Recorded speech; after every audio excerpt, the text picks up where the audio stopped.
Shalom, selamat malam. Malam hari ini kita bersyukur kepada Tuhan karena Tuhan baik dalam kehidupan kita. Kalau sampai detik ini kita ada sebagaimana kita ada, itu semua karena kebaikan Tuhan. Dan malam hari ini saya rindu bersaksi, menceritakan kebaikan Tuhan dalam kehidupan saya. Sebelumnya, mari kita berdoa terlebih dahulu. Saya mengajak kita untuk berdoa. Bapa di surga, pada malam hari ini kami bersyukur kepadamu buat kebaikan-Mu dalam kehidupan kami. Nyata pada malam hari ini Tuhan, kami bisa ada sebagaimana kami ada, itu semua karena pertolongan Tuhan. Dan saat ini hamba-Mu akan bersaksi, kiranya kesaksian hamba-Mu malam hari ini memberkati teman-teman yang ada di luar sana. Di dalam nama Tuhan Yesus kami berdoa dan mengucap syukur. Haleluya, amin.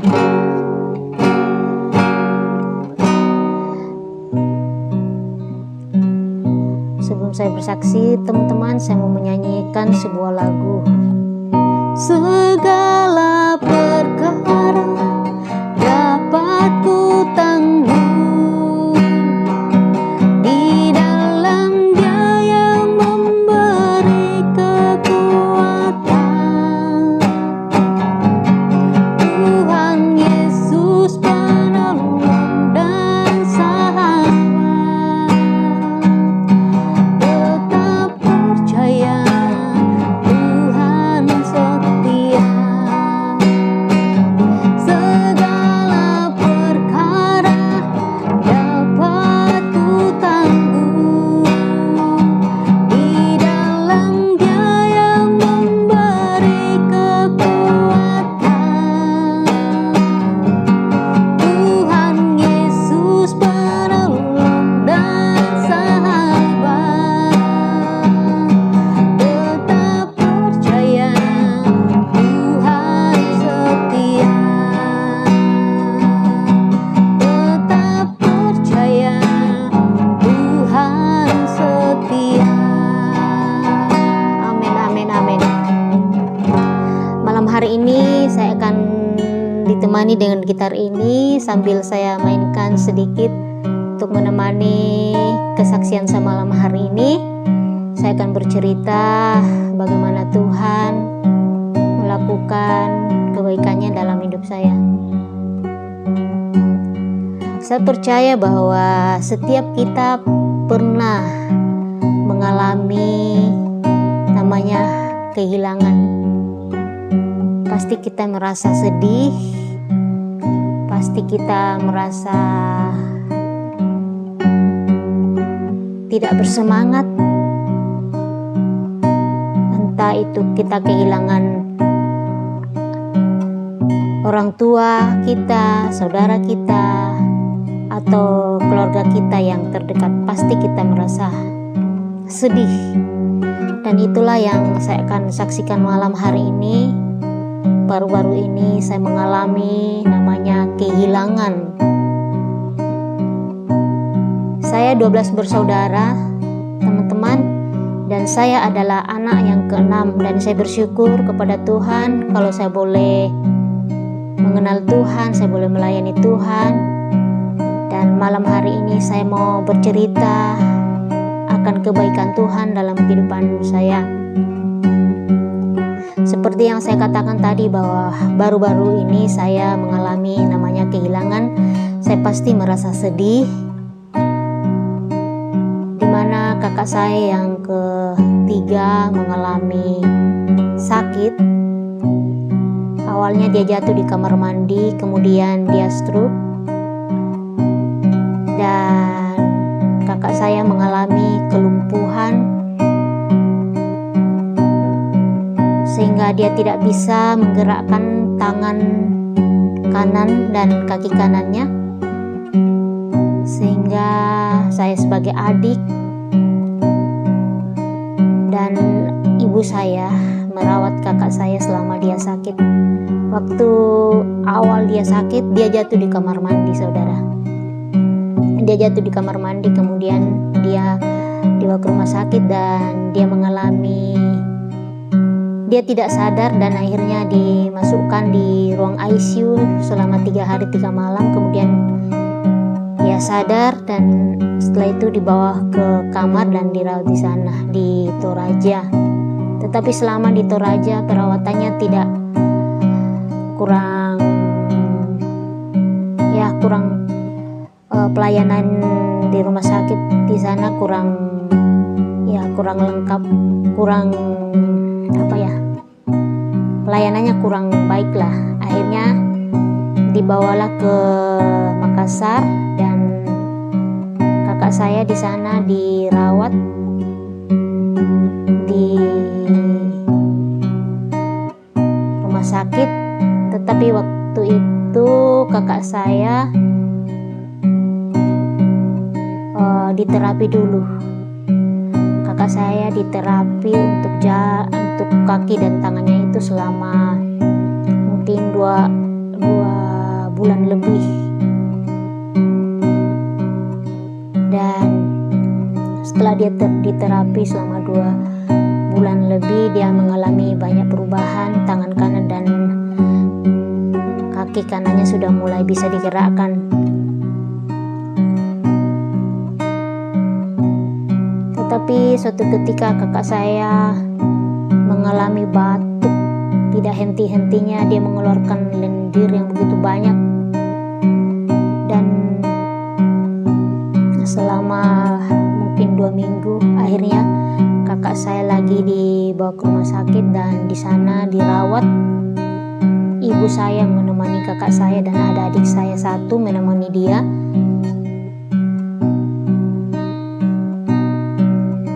Dia sangat merasa kesakitan, dia sering menangis.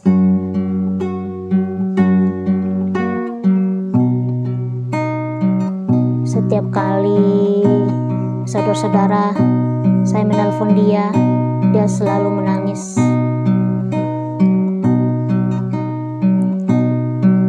Kakak kami ini adalah sosok yang kami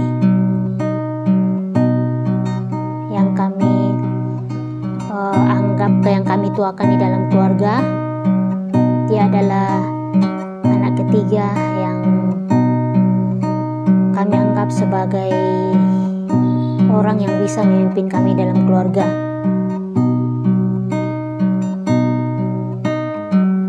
Selama dia sakit, begitu banyak pengeluaran yang kami keluarkan untuk biaya dia selama di rumah sakit. Tetapi apa yang terjadi, kakak kami dipanggil oleh Tuhan. Nah, di sini saya mau katakan bahwa selama dia sakit, saya sering mendoakan dia. Saya sering mengajak dia untuk memuji Tuhan dan mendengarkan firman Tuhan selama dia sakit. Dan sering saya mengajak dia untuk mengikuti setiap kali doa-doa saya.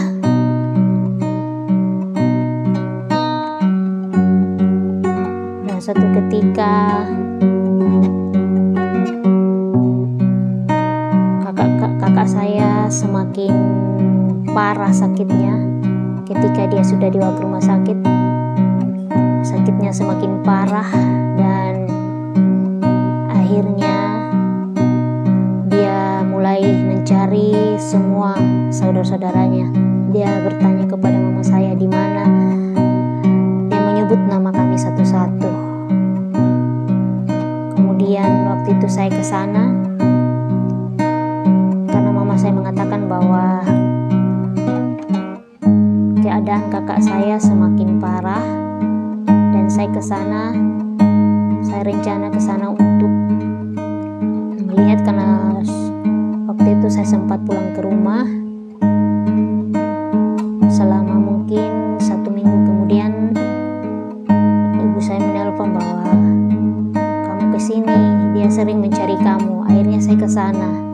Saya sudah menyiapkan baju saya mungkin untuk 1 minggu untuk menemani dia di sana di rumah sakit. Tapi apa yang terjadi, teman-teman, Sesampai saya di sana, saya baru di pintu. Kemudian dia bertanya kepada mama saya, apakah yang datang itu Audrey? Langsung mama saya mengatakan iya. Saya langsung memegang tangan dia dan kemudian saya tanya, kakak bagaimana kabarmu? Dia mengatakan baik. Akhirnya saya langsung bilang ke dia, ayo kita berdoa. Lalu kakak saya ini berkata, iya mari kita berdoa, tapi kamu kalau berdoa jangan panjang-panjang. Akhirnya saya menuruti apa yang dia mau. Akhirnya saya berdoa singkat sekali waktu itu. Nah, setelah saya berdoa, kemudian perawat datang dan mengatakan bahwa dia akan dipasangi alat. Saya kurang tahu juga alat apa yang akan dipasang waktu itu, tapi kita harus menandatangani persetujuan itu. Dan waktu itu kakak saya mengatakan, suster bertanya kepada kakak saya bahwa akan dipasangi alat, dan kakak saya juga mengatakan iya dia siap juga dipasang.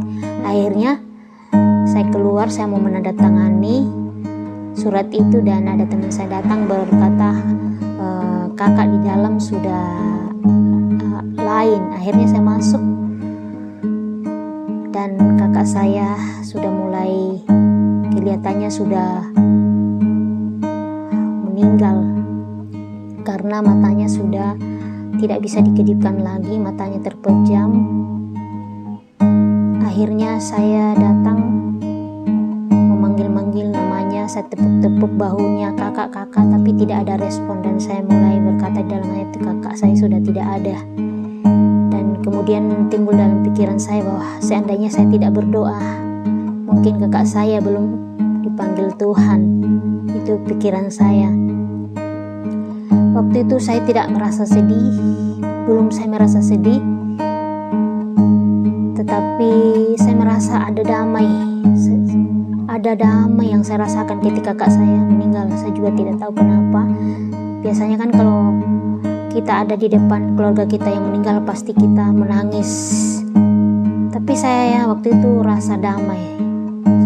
Dan kemudian suster perawat datang untuk memeriksa apakah kakak saya sudah tidak ada ataukah masih bisa ditolong. Ternyata setelah dipasangi alat, kakak saya sudah meninggal. Dan akhirnya mama saya mulai sadar bahwa kakak saya meninggal, dan kemudian mama saya menangis sejadi-jadinya di dekat tempat tidur kakak saya dirawat.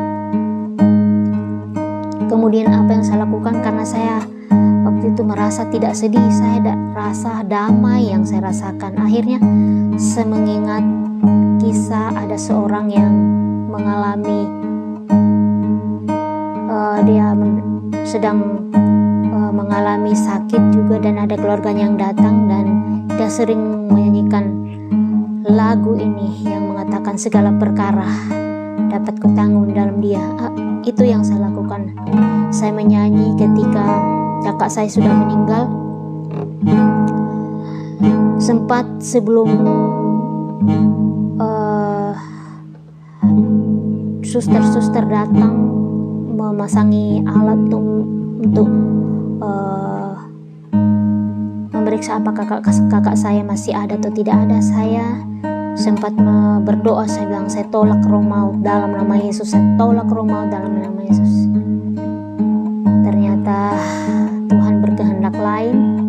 Kakak saya dipanggil oleh Tuhan di depan mata saya.